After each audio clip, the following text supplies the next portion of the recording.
Hello! Welcome po muli sa ating YouTube channel. At dito ay patuloy lang tayo sa ating journey with a wheel gun.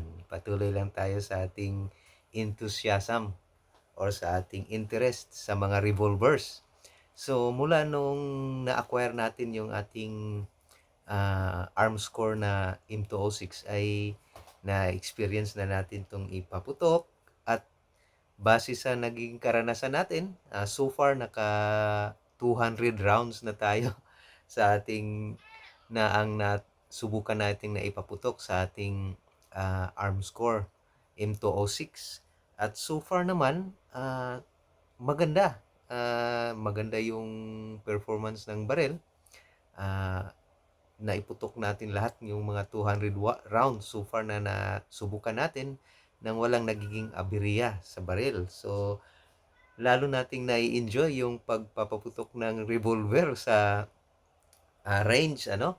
So, mula nung na-experience natin itong pagpapaputok ng revolver, ay lalo tayong nagkaroon ng interest, lalo nating nai-enjoy yung pagpapaputok ng revolver sa range. Kaya, mas lalo tayong nagkaroon ng interest or enthusiasm dito sa mga wheel guns. So, mula noon, nung na-acquire natin to at na-experience natin kung gaano siya ka-enjoy ipaputok sa range, ay sinubukan nating makahanap ng mga accessories, lalo na yung speed loader sana, para mas lalo nating ma-enjoy, ma-practice natin paano ba mag-load ng mabilis kung masubukan natin. Kaso lang, understandably, medyo mahirap talaga maghanap ng mga accessories or mga after sale na mga gamit ng mga revolver dito sa atin. Kasi ewan ko kung meron bang ibang may interest sa revolver pa ngayon dito sa bansa natin. Baka iilan lang tayo ng kung meron man, di ba? Maliban sa atin. Kaya mahirap talagang maghanap ng mga accessories, lalo na yung speed loader. So, ang ginagawa natin sinubukan nating pumunta sa online. Halos wala rin doon tayong mahanap. So far meron tayong nabiling speed strip, at ng mga nakaraang video natin ay nasubukan na rin natin paano gamitin itong speed strip. So, lagi lang ang ginagawa natin ay lagi lang tayong nag-monitor doon sa mga online stores kung baka sakaling may biglang i-display doon or available yung mga hinahanap natin. At so far naman, sa katagalan ng paghihintay natin ay nakahanap din tayo ng speed loader. Pero hindi ito yung speed loader talaga na gusto natin, pero wala tayong ibang choice kasi ito lang yung available, kaya sinubukan na rin nating mahanap. At maliban doon, bumili din tayo ng ibang mga gamit na ito ay mga gagamitin lang natin sa range. Okay? Hindi ito pwede natin gamitin pang everyday carry kung sakali mang magdadala tayo ng baril, which is so far naman mula nung na-acquire natin yung baril ay never naman natin yung dinadala sa labas kahit mayroon tayong PTC4, maliban na lang kung kadalasan kung dinadala lang natin yan sa labas kung pupunta tayo sa range para magpaputok doon, dahil yun lang naman talaga ang purpose natin dyan sa baril na yan, para lang ma-enjoy, mag-enjoy tayo doon sa range at hindi kung ano-ano pa man. Okay, so far, sa katagalan ng paghihintay natin doon sa pag-aabang doon sa mga online shopping store, ay nakakita din tayo ng accessory na speed loader. So, ito yung nahanap natin. Parang speed strip pa rin siya, pero parang speed loader na rin kasi pwede mong i-load ng 6 diretso. Tapos, ipipil mo lang din siya, parang speed strip din ang ano niya. So ito lang yung nakita natin. At dahil available ay sinubukan na nating bumili ng marami, baka biglang mawala na naman o maubusan. Kaya nakabili tayo ng dalawang set, kasi isang set itong nabili natin, 2 piraso. So bumili na tayo ng dalawa, so mayroon na tayong 4. So ito yung itsura ng speed loader na nabili natin. So ito lang yung nakita natin na inaabangan natin doon sa online. So, dito mo ilalagay yung 6 na bala, tapos salpak mo lang siya diretso doon sa chamber nung revolver. So, ito lang yung ito lang yung nahanap natin.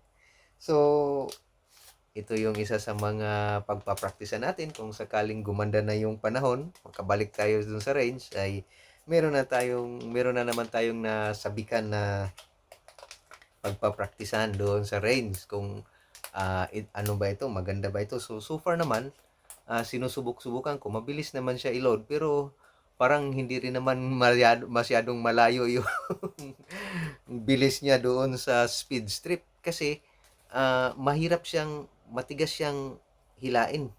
Matigas siyang hilain. So, mas mabilis pa hilain yung speed strip. So, iyon lang yung kung sa pag-load, mabilis siya kasi minsanan lang, isang salpak mo lang yung 6 na bala. Pero, doon ka matagalan, sa experience ko sa paggamit nito, doon ka matagalan nung sinubukan ko siya, doon ka matagalan sa paghila, pagtanggal niya kasi matigas. Hindi kagaya nung speed strip na dalawang mabilis lang. Kaya parang kung hindi mo papraktisin, kung hindi mo makabisado masyado, parang halos kasing bilis lang din siya. Kasing bilis lang din siya nung speed strip eh. Pero nung sinusubukan kong urasan o kung alin ang mas mabilis mag-load, ito o kung yung speed strip, parang ano naman, may diferensya siguro mga 1 second, ganon. 2 seconds, mas mabilis lang ito ng kaunti ng mga ganon, 1 second or 2 seconds kumpara doon sa speed strip. So, ganun pa man, dahil wala naman tayong ibang mahanap, ito lang yung available, so ito na lang pagtiyagaan natin, ito yung pagpapraktisa natin kung sakali. So, maliban dito, ay bumili na rin tayo ng holster. Ito yung holster na nabili natin para ito sa online din to. Para lang to, lahat ng mga ito binili natin pang range lang ito. Hindi ito natin pwedeng gamitin sa labas kung sakali mang magdala ka ng baril sa labas. Hindi natin pwedeng gamitin ito kasi bawal tayong mag-open carry ng baril dito sa Pilipinas. So, itong lahat ng mga binili natin ay gamitin lang natin ito pag nasa range tayo para mayroon tayong mapagpraktisan paano mapagpraktisan natin subukang bumaril ng medyo mabilis ng kaunti at saka para ma-enjoy natin lalo yung kung sakaling pupunta tayo sa range. So, ito yung nabili nating holster. So far naman, magkasya naman yung unit natin dito sa kanya. So, mabilis lang din siyang tanggalin. So, isa din to sa mga subukan natin pag nasa range tayo. So, para masubukan naman nating mag-practice kung ibang ibang style naman maliban doon sa paggamit natin ng speed strip.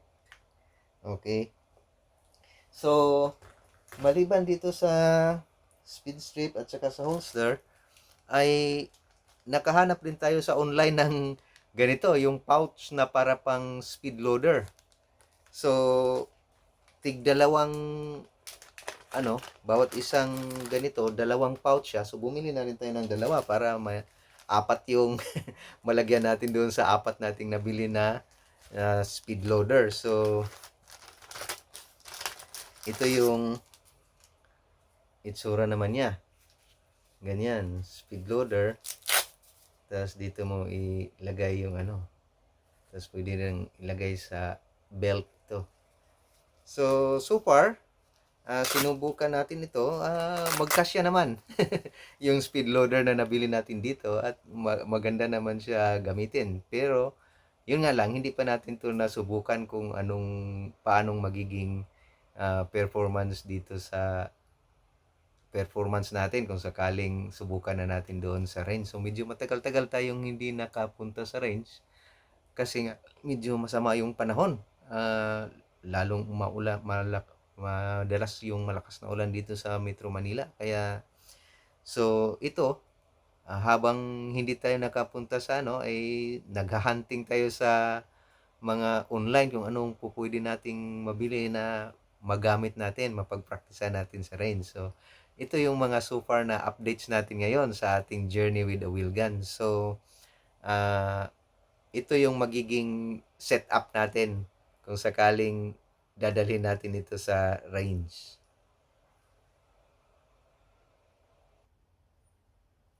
So, ito po magiging setup natin pag pupunta tayo sa range gamit itong mga bagong nabili natin.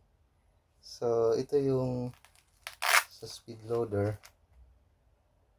Ayan, oh.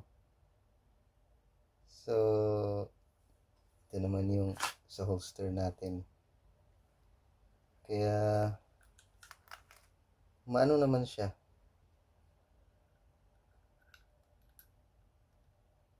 Mabilis naman siya gamitin. Ganun lang. Kaso nga lang, medyo mahirap siya hilain.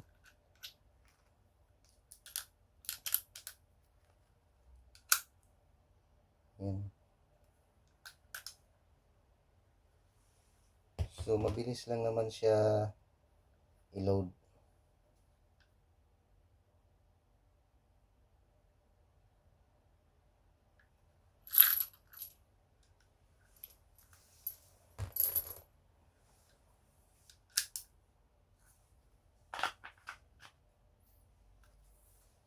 Ayan.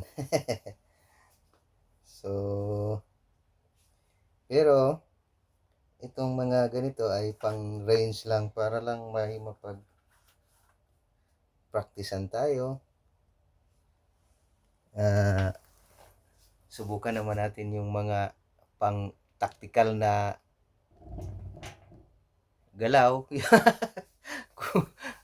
Tactical ba tawag nun? Wala naman tayo kaalaman para lang itong mga accessories na ito ay binili lang natin para mas lalo nating ma-enjoy yung ating pag-experience sa wheel gun pagdating sa range. So, sana po ay patuloy niyong abangan yung mga updates natin dito sa ating journey with a wheel gun.